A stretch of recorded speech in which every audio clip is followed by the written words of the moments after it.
Senior secondary school ইয়াত আজি আমাৰ নৱাগত আদৰণি সভা লগতে এইবাৰ উচ্চতৰ মাধ্যমিক পৰীক্ষাত যিসকল ছাত্ৰ ছাত্ৰী সুখাৰ্জিৰে উত্তীৰ্ণ হৈছে সেইসকল কৃতি ছাত্ৰ ছাত্ৰীক আমি সম্বোধনা জ্ঞাপন কৰিলোঁ।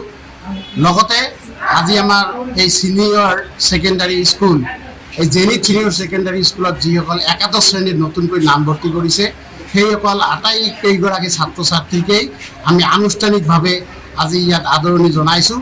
আশা ৰাখিছোঁ অনাগত দিনত এইবাৰৰ যিটো ফলাফল ইয়াতকৈ সিহঁতে আৰু বেছি ফলাফল প্ৰদৰ্শন কৰি এইখন জেনিথ সিনিয়ৰ সেকেন্ডাৰি স্কুলৰ মান মৰ্যাদা অত্ৰ অঞ্চলৰ মান মৰ্যাদা আৰু দুগুণ বঢ়াব বুলি আমি আশা ৰাখি আজিৰ যিটো কাৰ্যসূচী আমি সুকলমে সমাপন কৰিম।